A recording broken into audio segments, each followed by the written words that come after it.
Yeah, so has everybody had a chance to see the agenda? By the way, take yourself off mute. Just know that when you're not on mute, it's really reply all. So anything you say and do will be held against you. But everybody had a chance to review the minutes or the agenda. Start with the agenda. Are there any changes to the agenda that need to be made? That being said, I move we accept the agenda. there we go. We have a motion and a second on the floor for approval of the agenda. Any further discussion? All those in favor say aye. Aye. All those opposed? All right, motion carries. Okay, you don't get to vote. Do what? Oh. Malachi's trying to vote in the background. I said he doesn't get a vote. Oh. Hey, we encourage youth participation. No, okay. The minutes of the last meeting of our district advisory board. Has everybody had a chance to review the minutes? Are there any additions or corrections that need to be made? Seeing no additions or corrections, can I have a motion for approval? So moved. We have a motion and a second on the floor for approval of the minutes. Any further discussion? All those in favor say aye. Aye. All those opposed, same sign. All right, motion carries. Maddie, do we have any reports today? We have Fire on with us right now to give a brief report before we kick it over to Chief Ramsey. Sounds good. Chief Ross, thanks for being here today. You're welcome. Thanks for having me. Do I just jump in, Maddie? Yeah, the floor is yours. Okay. There were, looks like 5 incidents in Council District number 3. The first incident occurred on July 4th, the 2200 block of South Oliver. It was a vacant building with a severe vandalism and 2 separate small fires that were set. It was incendiary in nature and about $1,000 of structure damage. The next fire occurred the very next day, July 5th, in the 1500 block of East Berkeley. Fire in a bedroom of a vacant home. It was a City of Wichita owned property. The cause was undetermined and the structure damage was about $30,000. The next day on 7/6, July 6th, 4700 South Hydraulic. Looks like a automobile fire with extensive damage to the front of a smart car. Witness saw somebody set the car on fire. So ruled as an incendiary fire, $10,000 in damage. On 7/14, July 14th, 800 block of South Broadway. An apartment building with a fire in a mattress and an inside of an occupied apartment. The probability that it was a cigarette left on a mattress caused about $10,000 in structure damage and about $2,000 to contents. Ouch. That one was currently under investigation as well. And then the last reportable fire occurred July 28th. The 2900 block of South Osage was a building, came in as a building fire. Juvenile set fire to trash next to a vending machine and a washing machine. Content damage was about $500 and then structural damage was about $5,000, and it was incendiary in nature. So that's it. Any questions on those? Very good. Anybody have any questions for Chief Ross? You're my hero. Hopefully the shine on my head up here. I didn't realize how shiny my head is. That's okay. I've kind of broke a sweat here. My forehead's shiny. I'll be shiny with you. You look very bright. Yeah. He is very bright. Anybody have any questions? No, I don't. Okay, seeing no questions. Thank you, Chief Ross. We appreciate you being Thank you, here. sir. You're welcome. Thank you, guys. Okay, I believe next on our agenda, per request, which is quite a high honor, Chief Ramsey. We have Chief Ramsey on with us from our police department. He'll have a small presentation kind of about some goings on, and I know some of us had some questions about staffing and where we are on that. And you know, there's lots of talk in the community about defunding police and what does that look like? Should we not? I have my own opinions I can let you know about later on that. But Chief Ramsey, take it away, sir. Hey, thanks, Councilor Clendenning. It's nice to see everybody again. It's been a while, and like I'm sure many of you, I'm hoping to get back to normal real soon, so we can kind of get back to our regular routine and see everybody in person. I miss these meetings, and I miss seeing you guys and hearing what's going on in your neighborhoods and just having that contact. Everybody, even my happiest friends, are a little bit cranky these days. I think everybody's getting a little tired of all this stuff, and you know, we're seeing it on the streets, and we're seeing it with increase in domestic calls and whatnot. So anyhow, I hope everybody's doing well, and it's nice to see y'all. Just a little update. First, I'll hit on some of the crime in the south part of the city. We're doing okay as far as overall crime. One of my areas that I'm happiest about is a really large decrease in burglaries. And I think the burglary decreases are a result of more and more cameras that people have in their homes. I'd like to say it's from tremendous police work. That may be a part of it, but I do know that there's no doubt the cameras that everybody's got in their homes is helping us. And in South, I'm just pulling up here. Our burglaries are down from last year, and last year was a down year. We're down about 10% this year. The 5-year average, we're down 22%, and that's pretty significant. That's, you know, and when we look at last year and this year's declines in burglaries, that's hundreds of less burglaries we're having in South Wichita. So that's tremendous. Our larcenies are down year to date 16%. The 5-year year to date average is down 24%.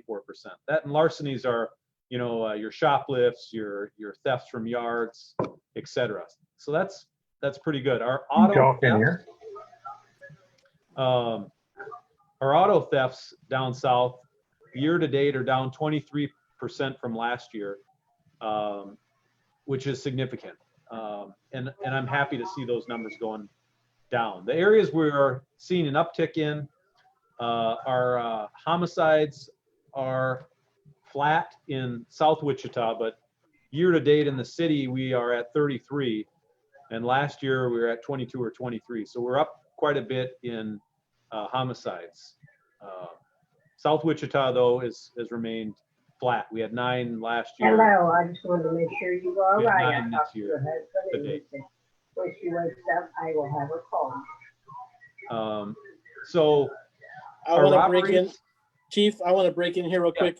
If you're not talking right now, please mute. We're having some background noise. It's a little bit disruptive. So mute your mic if you can.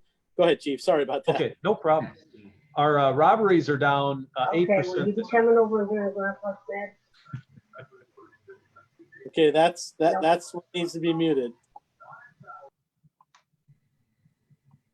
We good? Okay, go ahead, Chief. Okay.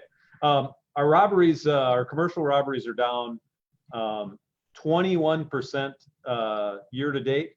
Over the last 5-year average, we're down 35%. So our commercial robberies are down significantly. We have seen a little uptick recently with people wearing masks and, you know, kind of using the mask to their advantage to cover their face. But that's a win. Our aggravated assaults are a concerning area. We're up about 29% You this year versus tell last. Brandon I forgive him. So that's kind of a snapshot of how we're doing. Again, we're seeing a lot of the same people that are committing the crimes. Okay, well, she'll and be repeat offenders. And we continue to until I let work her to go hold home. them accountable. One of the issues we've had is the courts have closed down. So we have over 500 felony cases waiting to be heard in the courts. There's a huge logjam because of the COVID, where the courts are shut down by the Supreme Court. The Supreme Court has ordered their shutdown. And that has caused some delays in justice for victims. And I think some people are taking advantage of that. And our repeat offenders are continuing to commit crimes. So as soon as we get courts opened up, we get this logjam through, I think we'll see some of these people going away that are causing us issues. But that has been a problem for us, that the courts are closed. As far as our staffing goes, we're doing okay. We've got a class, a new recruit class starting next week of 50 plus, one of our bigger classes that we will get on the street probably this winter. Staffing down south, there's always some pregnancies or injuries, but the staffing's been a little better than in years past. So we're doing okay as far as staffing goes. As far as applicants go, one of my worries about the anti-police sentiment that came on like a tsunami is that we are, when we call the police, whether it's for my family or your family, we want the best and brightest capable people to come and be there for us. But I'm worried about that a lot of our good candidates may decide, you know what, I don't want anything to do with policing. So it's important that people still stand up and say, hey, we support our police, not that we support misconduct, but we know that the majority of our cops here are doing their best given the tough circumstances they are. I want potential candidates to hear that message so we don't end up scraping the bottom of the barrel. Since 2015, we have seen an increase in police applicants from about 420 in 2015 to we had well over 1,000 last year. So we're seeing good candidates. And I'll remind you that about 70% of our police officers have a degree, college degree. And we have an educated group of officers that are out there working hard to keep you safe. The issues that came on after the George Floyd murder, a lot of people talked about chokeholds, and what you saw in that video would be the officer would obviously be in severe trouble here. We don't teach that. We don't allow that. We don't allow any constriction on the neck or choking. We don't train in that, but we did recently add it to our policy to codify that practice. The other thing that we've been working on the last few years is something called the duty to intervene. And you may have heard about this on the news. That is when an officer sees another officer in a excessive force situation, they grab the guy or stop his behavior so that someone doesn't get hurt.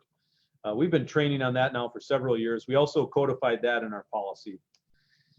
And when you hear about the defunding of police concept, well, I'll be honest, the idea of defunding the police I don't agree with it.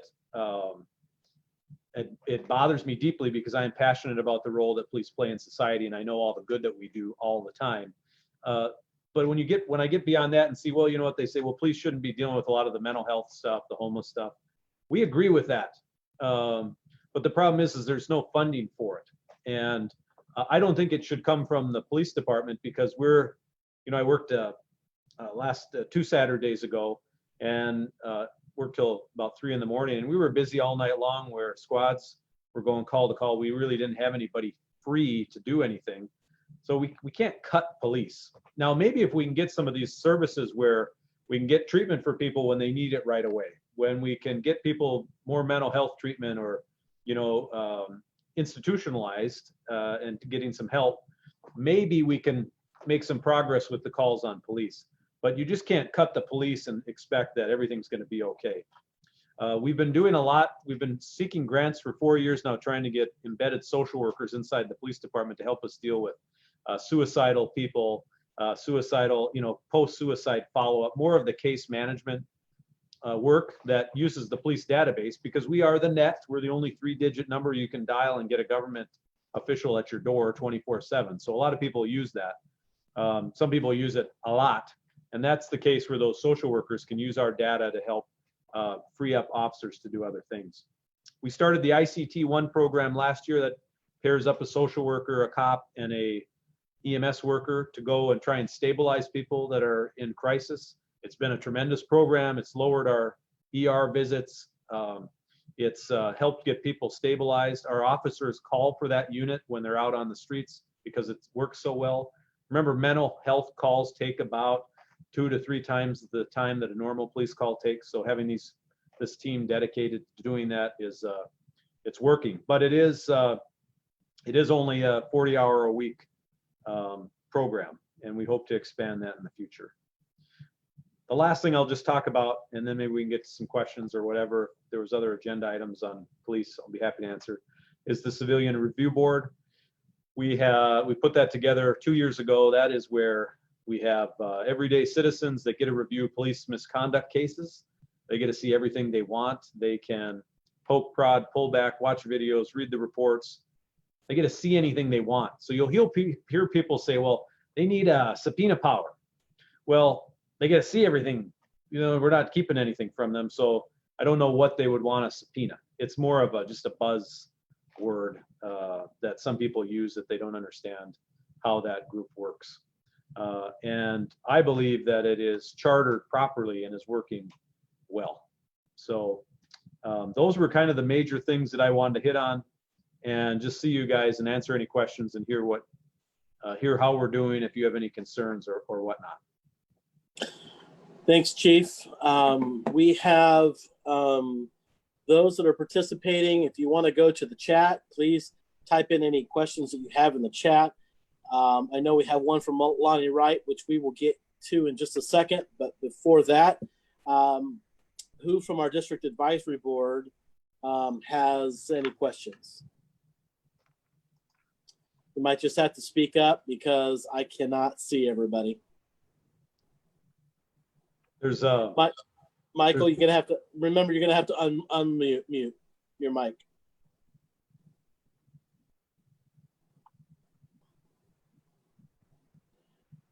Michael, I see you talking, but you're gonna have to unmute your mic. There we go. Okay. There you go. Okay, thank you. It just finally came on the screen. I want to talk about low priority crime. I've been working with several businesses around the South in picking up trash at their locations and getting into dumpsters. And I just would like to know if there's a fine for dumping trash, how can we get the police officers to issue them? And I've talked to a few officers that seem to say that the district attorney doesn't seem to really follow through with low priority cases. Now, I realize the courts are closed, so that could be the big factor, but I just think if we don't keep our city clean, we're encouraging more crime, which leads up to your broken window theory that the police departments use. And I'm just wondering, is there anything we can do, to keep trash off the streets and out of the alleys?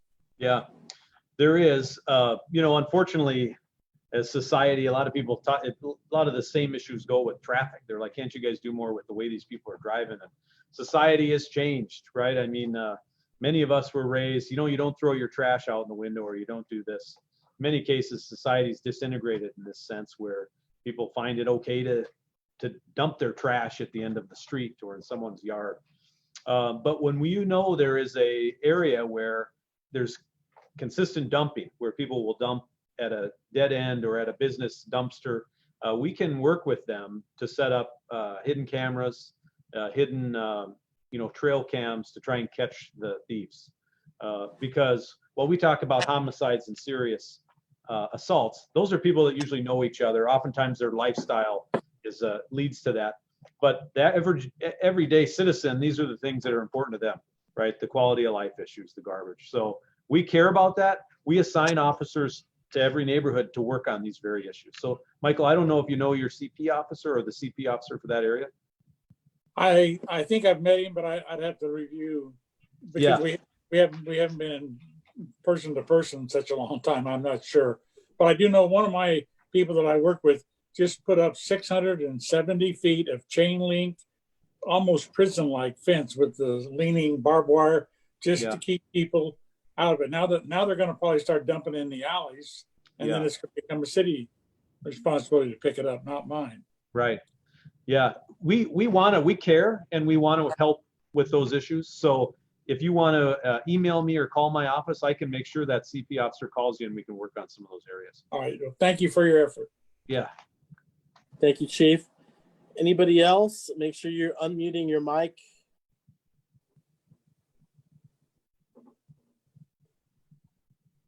Put my comment Okay. in the chat. Who's that? I put my comment in the chat. Is that how you want it done? Can I Yeah, answer? yeah. A couple of those? Very Well, good. I saw your comment. I'll read it. It's more of a comment than a question. We'll go ahead and go to what we have in the chat. If the first one, Chief, is from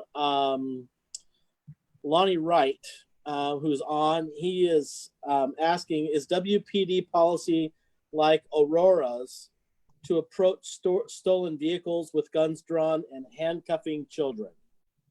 Well, Lonnie, I love your question because I was deeply bothered by that. And I see Casey Slaughter, our lieutenant, who put together our license plate reader policy on this. And Casey and I were talking late into the night last night about how our policy is, because that case is very disturbing. You see young children pulled out of the car. It turns out, just for those of you that don't know, this was in Colorado, in Aurora, Colorado. Police officers use a license plate reader, comes back to a stolen tag, but the tag is from another state. They stop the car, do a felony traffic stop, pull everybody out, handcuff them, put them on the ground. It's an African-American family, and it was, the plate was wrong. It was for a different state. The numbers were correct, but it was for a different state. So I talked to Casey last night because I was so bothered by that case. I've sent it out to our entire command staff to have discussions with their staff, but I also want to know what our policy said. Lieutenant Slaughter put our policy together, and it is a model, and I'll let you pick it up from here, Casey. Sure. Thanks, Chief. So Chief Ramsey, as he said, reached out to me to make sure that our policy is properly, bulletproofed, as they say, making sure that we are in compliance with national standards and best practices. I've spoken with the Houston HIDA, which stands for High Intensity Drug Trafficking Area. The director of LPR, which is the license plate reader director, says that we are one of the models for how to run a license plate reader program in the nation. Our policy basically states, which is exactly what this case is about, that an officer has to verify the state that the plate matches in the hot list. In this case, the officer did not, the one in Aurora, Colorado.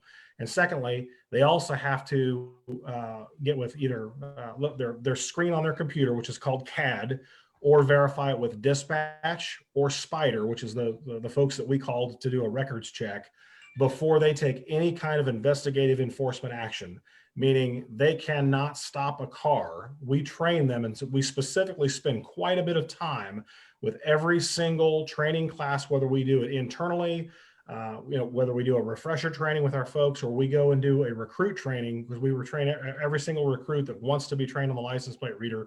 We don't authorize anybody to use the system at all in any kind of way, whether driving the car or using the license plate reader website from a records point of view.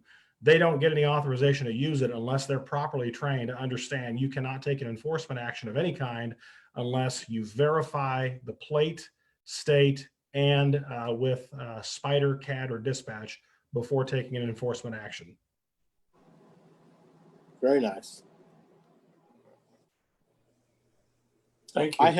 I had not heard that story.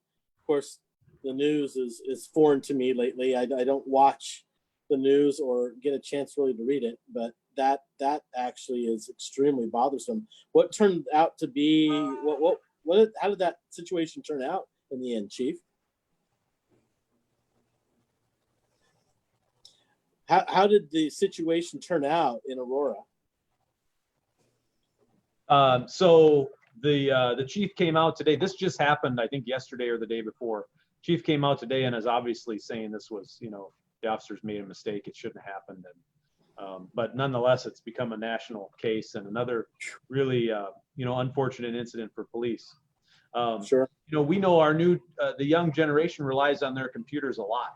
And, you know, when I first heard that, I thought, well, I wonder if these are new officers who are so used to just seeing data and taking that as is without verifying it from the old, you know, piece of paper or whatever. But it is, it's an unfortunate deal. The old piece of paper. Yes. Yeah. What are you saying? Okay. Anybody else? Oh, yeah, we do have another question and comments. Paul, I'll read your statement. Paul says, I hate hearing George Floyd's death being referred to as a murder.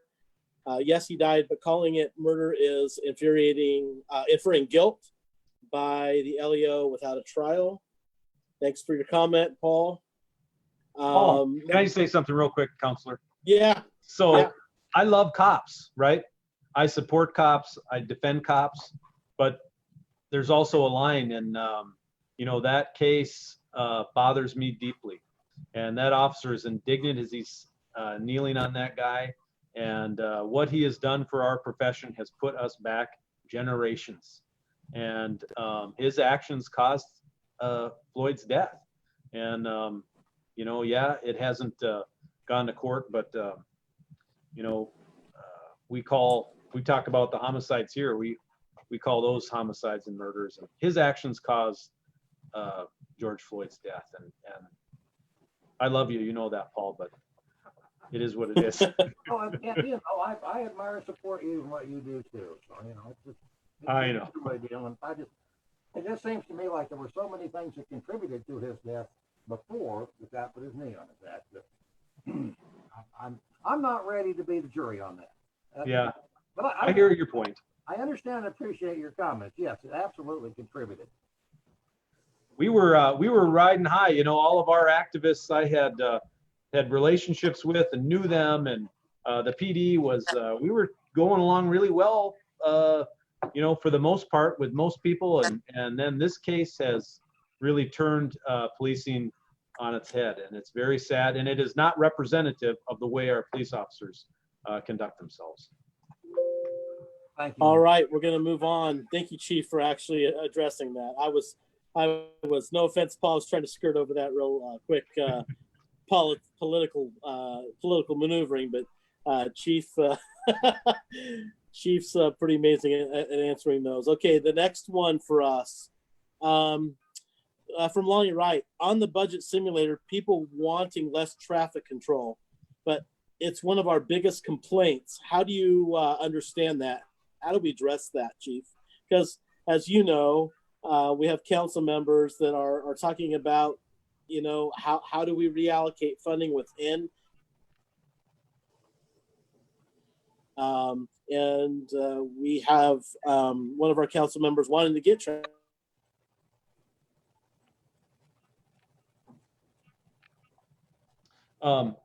You're freezing up, Counselor, but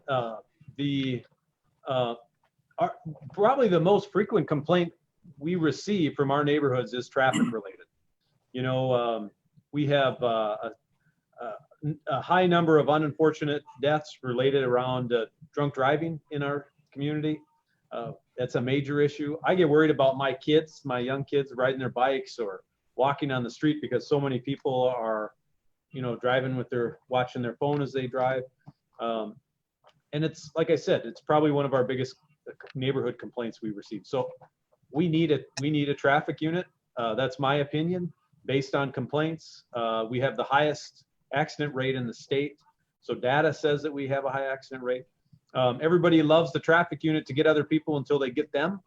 But that's a reality of what they do. And obviously, you know, the council is elected to make policy decisions, and we will honor whatever they would like. But I, as you know, Councilor Clendenin, it is a popular complaint. Traffic issues are one of the top.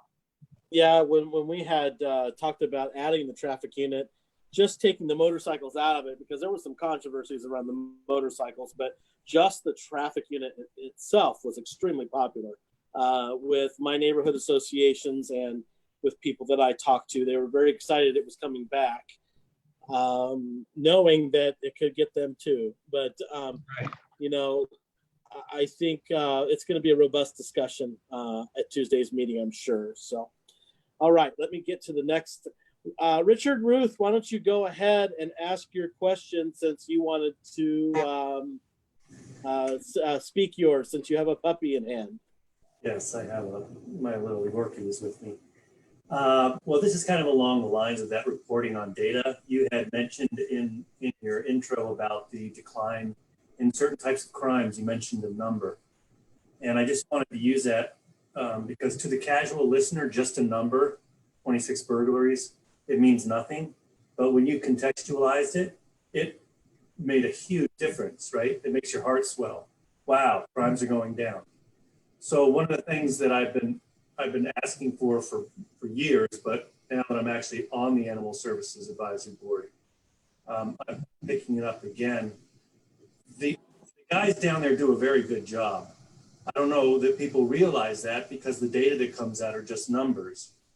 And when they're read at the beginning of the meeting, it's done sort of not monotonal and without any zeal or enthusiasm. This quarter, we actually meet national no-kill standards because 10% of our dogs were euthanized, only 11% of the cats. So that's 1 percentage point over. And in his speech to the council, EB said that for the last 3 years, they've been at no-kill levels.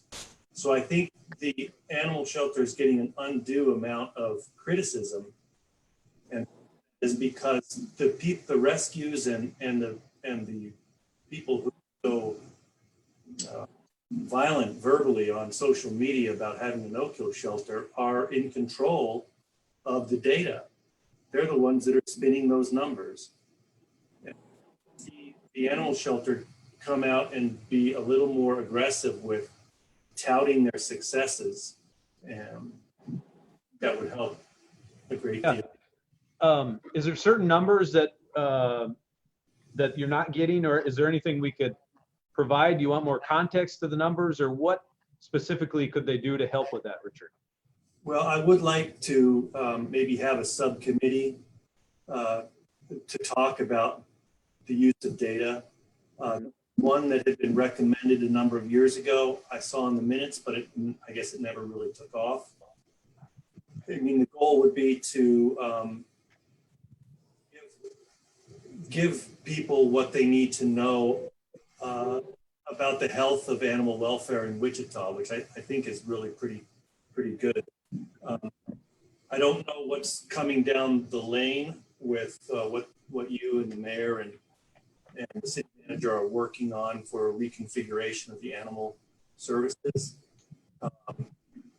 There are some pretty good models out there. Colorado has a very good one. In fact, they said they had rescues sign on, and they had to sign a document that said they would not speak poorly about government shelters if they wanted to be involved in this new type of animal welfare system they developed. And it seems to be working quite well. So data from rescues would be good, but that may not be possible under the current configuration.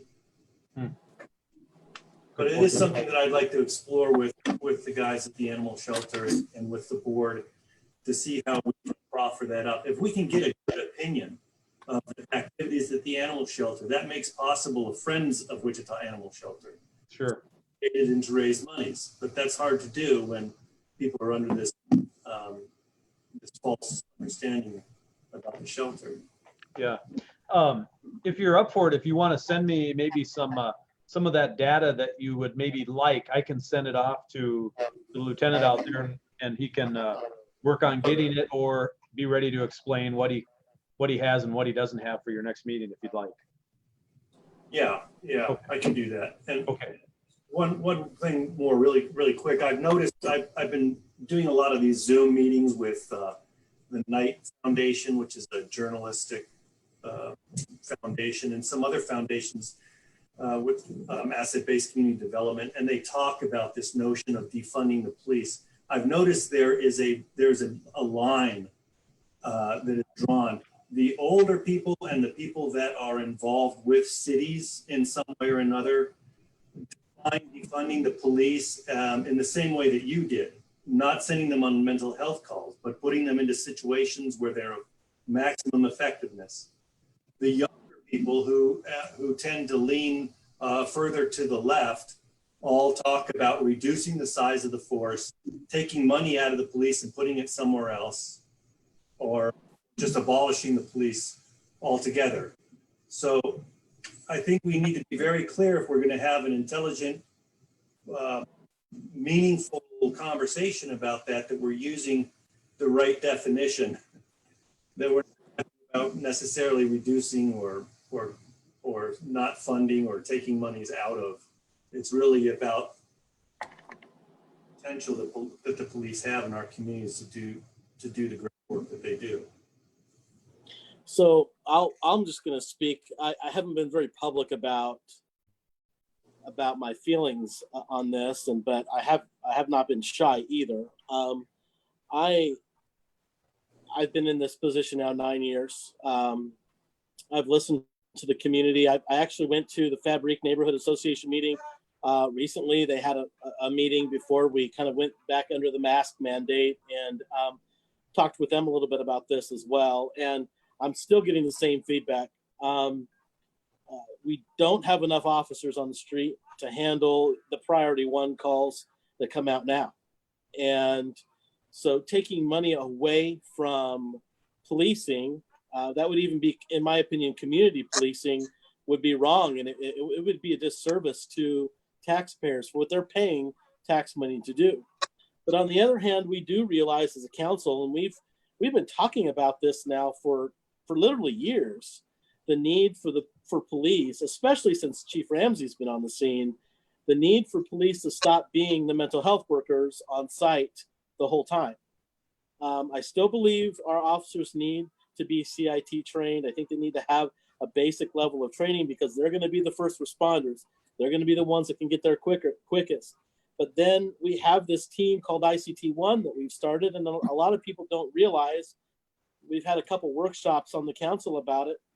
Hasn't been covered real well by the media, but we have a team to come on site when we have those mental health or domestic violence or any of some of these things that the officers can secure the scene, make sure everything's safe, and then hand it over to these health professionals that are professionals in various different things. So I'd like to see, Chief, I don't know, from the data you've seen, how many of these teams would we really need to have to be effective in Wichita?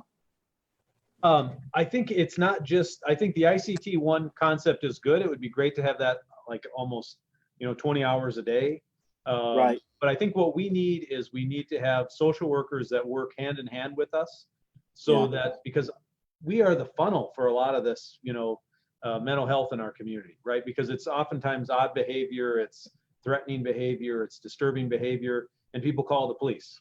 And so we can give that information to social workers that work hand in hand with us. And as long as someone is not a harm to them or themselves, they should be able to handle that. So I think the evolution is going to be where we have social workers that work directly with us, that use our database to see where the calls are, what they should be handling.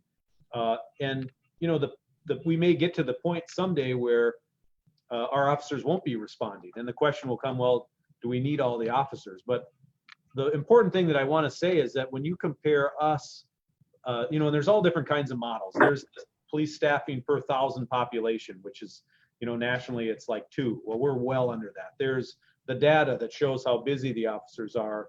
That was the study we did in 2016 that said we needed, a fair amount more officers. There's also the one that looks at per capita spending on police. And there was a study that I saw last week, and it did the biggest cities of each state. And Wichita was in the bottom. I think we were the biggest city that had the least amount of funding per capita for police. And among that study of every state in the country, we were within the bottom 10 for per capita spending. Yeah. So there's different models to look at that spending. Well, and that's what really concerns me about taking any money out of our actual policing budget, and how do we incorporate these things like ICT-1 and mental health workers and the whole community policing. How do we make that happen within our current funding model? Which I don't know if it's possible, but those are all important things. And Richard, it made a great point. He said investing in building neighborhoods from the inside out is the ideal way of improving quality of life. I absolutely agree, including a decrease in crime, neighborliness, a good rapport between neighbors is foundational to public safety. Without that, we are back to the state of nature. And I absolutely agree. You know, Catherine is online with us. She's part of the neighboring movement in South Central. And they've done amazing work, but it's programs like theirs that we could also be investing in. Not to take money from the police to do that, but there are ways that I think that we could invest in some of those programs, implement them throughout the city to help, you know, reduce crime in areas in that way.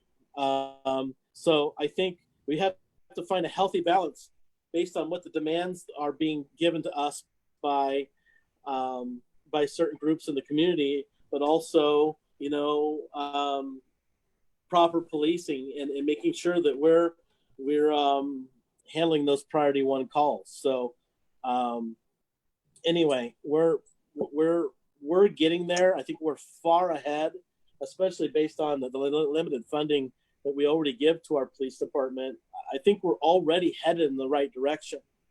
It may be baby steps, but I really do think so. And of the demands, Chief, of the demands asked of us, we really meet most of those demands already.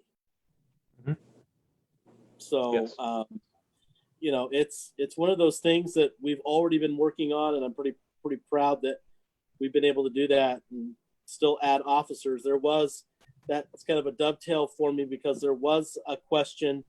Thank you for keeping Wichita out of the national news. This is from Bruce, by the way. What percentage are WPD currently staffed? What can our councilmen do to improve that percentage? Well, I'm happy to tell you we have about 48 vacancies, and our next recruit class that starts next week, we have 54 people.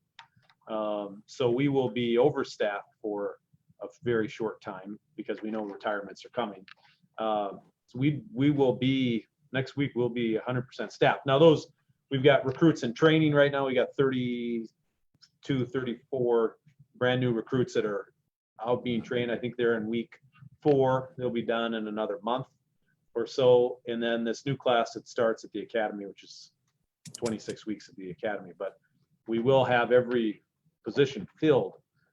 They're just not all out in the street immediately. That's the first time I think that I've been here where we've had every position filled. Chief, that's the first time in 9 years I've been on the council we've had every position filled, and we've actually increased budgeted positions. Yes. So 49 over. I think it's the first time since I've lived here in 40 years that it's been 100%. Doesn't mean that we are not don't have more work to do. Doesn't mean that that's gonna it's the silver bullet. Staffing is not the silver bullet, but it definitely helps. It definitely is the kind of, in my opinion, the foundation of where you go. So, all right, let me see. There is, I think, more questions. Yeah. Paul, Richard Ruth wants me to let you know that you sound like Charlie Brown's teacher. Mike, what can I say? Cindy Miles, what is your biggest challenge currently? And by the way, I'm reading everything in the spirit of transparency. So if you type it out, I'm going to say it. What is your biggest challenge currently, Chief? Well, I think right now it is, we've had a whole new group of activists come to the table and demand certain things from police, and they haven't been at the table and they don't know what we've done. So the biggest one right now is educating, and many people are angry because a lot of the issues around police that don't necessarily have to do with Wichita or anything we've done. And so, they're spreading a lot of discord and unrest with falsities. So trying to set the narrative to all the stuff we've been doing long before George Floyd's death, with the de-escalation, the duty to intervene, trying to, and you watch the news and all it is bad police story after bad police story, like the Aurora incident. And yet, I come in here and I see our guys helping people that are really in a bad place in life, and they're showing compassion. And, we have incredible police that do good things all day long. And that is being lost. And to try and maintain the morale of our officers and, work with the public on the good stuff we're doing, I think is our big challenge today. Thank you, Chief. Richard also says motivated residents are happy to build their neighborhoods. Next question, though, from Richard Ruth. Did the Liberty ICT Justice Group have a permit to march in the streets this past week? No, they haven't had a permit. So they have not had a permit to march in the streets. Correct. To answer that. Okay. So you got to Any remember other- the one thing that group wants is they want a confrontation with police, right?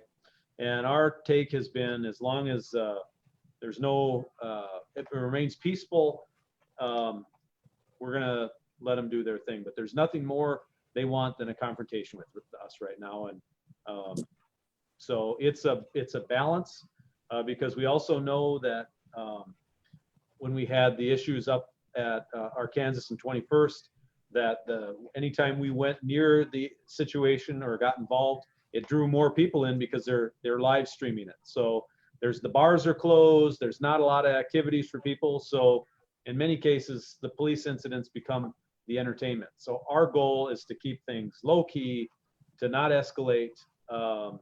And as long as things are peaceful, we're not gonna get involved. We appreciate it. Anybody happen to see that group's comment on Facebook about that? No, I didn't. Whoever it was said, you shouldn't have to ask the police for a permit to protest the police. Well, I like that. That if they were asking for a permit from the police, I guess that would be a true statement. But to be able to close off streets and impede traffic, you do need to have. There are a lot of requirements that are required to have a festival or to have a parade or a march. So not technically, they were breaking the law by marching in the streets. You can move right over onto the sidewalks and have be able to give the same message. You just won't be as disruptive. And I think the point was to be disruptive. It was the point of the protest. So that being said, are there any other questions? Looks like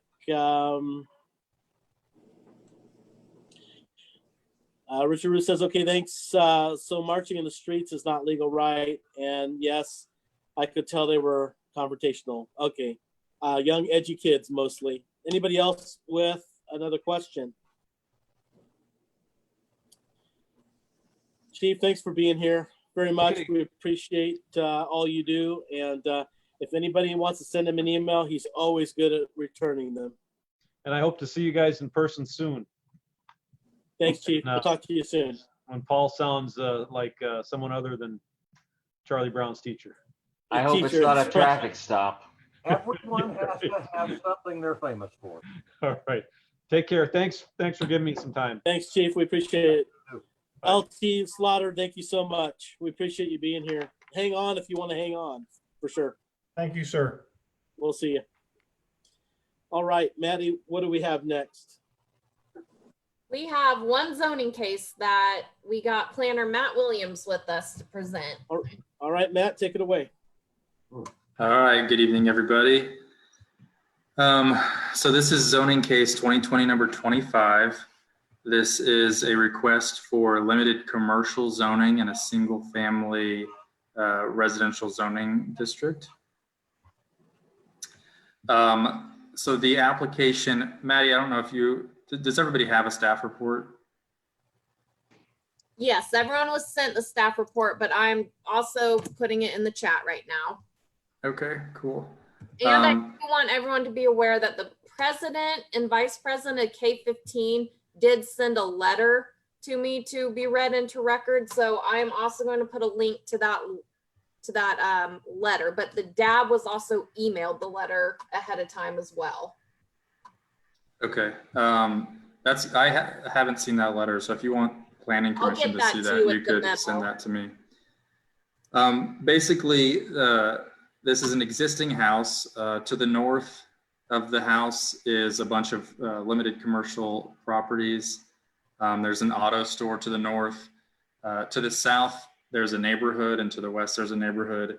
And then to the east, there's more of a commercial strip center as well. So if you see in your staff report, most of the area north and east of this property is already limited commercial.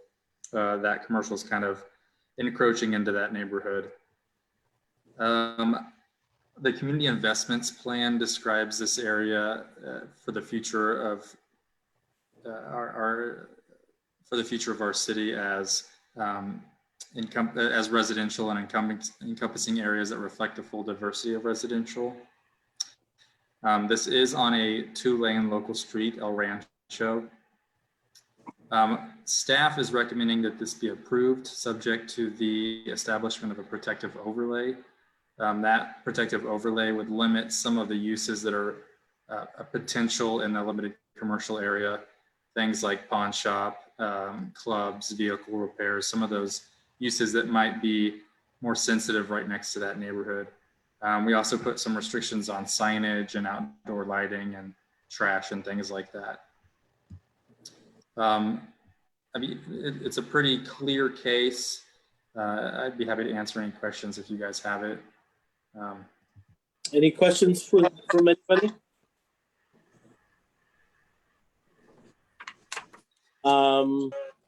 Maddie, I'll read this from the neighborhood president. Hold on. Make sure I didn't. Okay, here is from a summary from the neighborhood association. The president, Terry Howard, and vice president Ron Howard of the K-15 Neighborhood Association neighborhood in which this property is located were not present during the meeting, but they provide written comment ahead of the meeting to be read into record. In summary, they shared they would support the rezoning only if the property and adjoining properties who have the same owner are improved and maintained. They state the adjoining properties are in disrepair and blighted and include pictures and examples in their letter. They have requested that if the parking lot is going to continue to be fenced, that it be a privacy fence without scrub trees, and have also asked that a new privacy fence be installed along the south side of the rezoned property to separate it from residents that face Alpine Street. Lastly, they request the city consider making improvements to El Rancho Road between Pawnee Avenue and Alpine Street should the intended use of the rezone move forward. So that is from the president and vice president of K-15 Neighborhood Association. And I have linked their letter in the chat, and I will also include their letter in the minutes and provide it to Matt to pass along to the Planning Commission with the interoffice memorandum. But you should all be able to review the letter. Very good. So I do want to remind people that when making a decision, and this the planning department and the city council, if this were to come before the city council, we really should not take adjoining properties or other properties that these people own into consideration when making a decision on this particular property. Legally, we're talking about this particular piece of property, and the owner's track record with another piece of property should not be a factor. As much as I actually want to do to this property, please. I don't know. Do we have anybody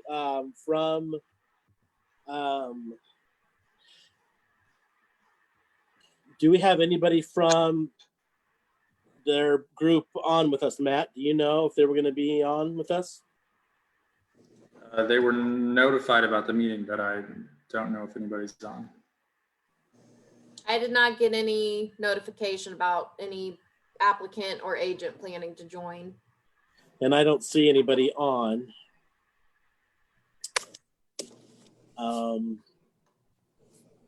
So I guess we can't answer that question, Bruce. What they're planning. And what was the on doing. question? Bruce, what was your question? I heard what you read, but I'm not really clear. This looks like a residence, is it not? It is right now, yes. What actually do they want to do with this property? What they've told us is they want to build a commercial building and kind of tie it with the commercial properties to the north. They don't technically have to even give us that much information. All they have to do is request the zone change. So they don't have to, give us a site plan or explain necessarily what they're doing on the property. Is this property part of I forget what you call it, the agreement for improving the area that I think Catherine's involved with? Is this in that zone or not? It is not. It is not. Okay.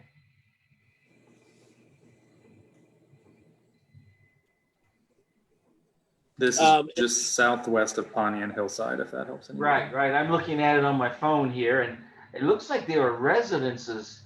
75% of this property is surrounded by personal homes.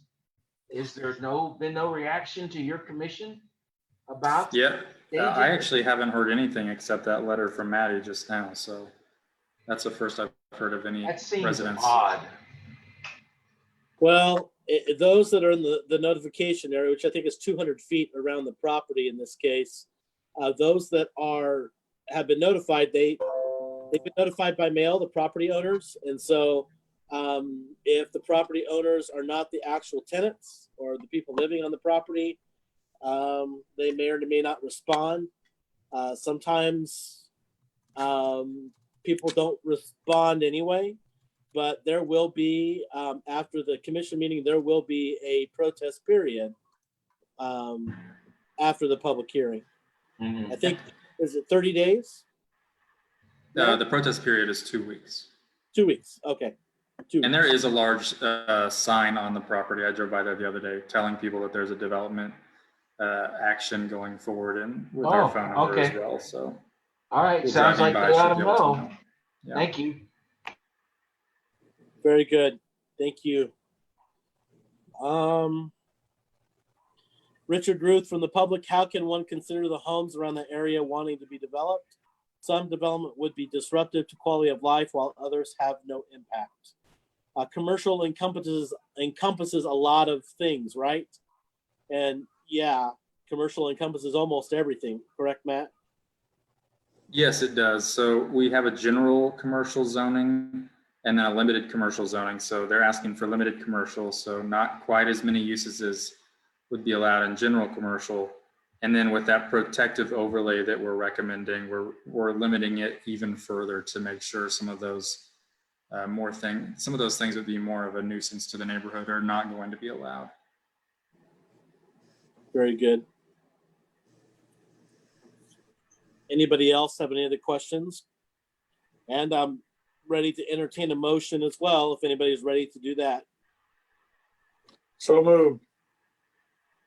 So moved for what? To accept. Staff recommended action? Yes. We have a motion for staff's recommended action. Do we have a second? I'll second. We have a motion and a second on the floor to approve staff's recommended action. This would include the conditions based on the overlay for limited That's commercial. Any further discussion?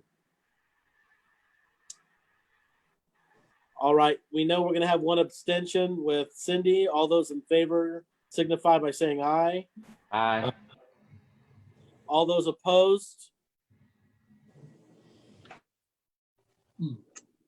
With nobody showing their opposition, we have a unanimous vote with one abstention. You can go ahead and record that, Maddie, and that way we at least have some guidance from our district advisory board. It's not a binding action, so, but we have a quorum anyway, so that's fine. All right. That's it. Thank you so much, sir. Appreciate it. Thank you. You bet. That being said, round the table, any discussion that anybody would like to have on current events, things going on in your neighborhoods? Quick question. We do not have a quorum, correct? I think we did end up with a quorum, right?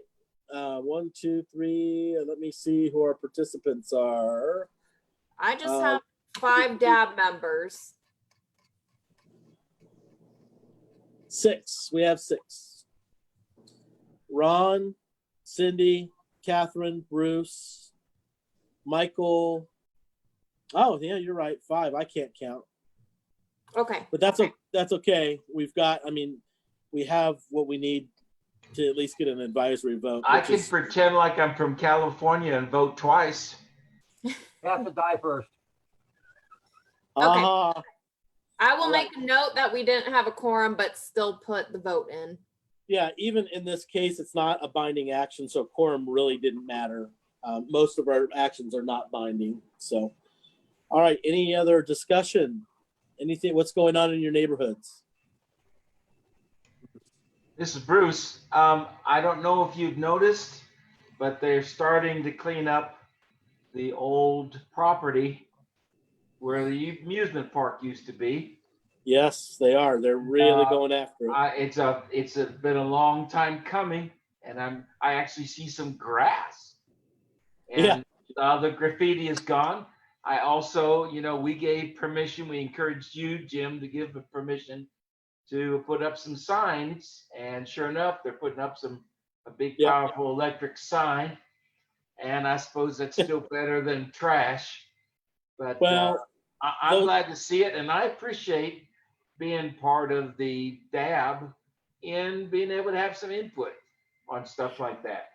Well, and the interesting thing about those signs, it's going to give them enough revenue from the property where they can continue to maintain the property and keep it looking nice and have at least a revenue stream to keep that place secure. So I didn't make that point last time because I didn't want to influence anything, but definitely I think these guys are really going to take care of it and do the things that they'd like to do. Regardless of the economic conditions. So That's all I had, buddy. very good. Anything else? I was going to make a positive comment on the same subject. I'm so glad I wasn't the person that had to demo that burned down Quonset building. And yes, they're putting up a very large sign today. Yeah, I got warned that they would be via email, and it happened very quick after I received that email.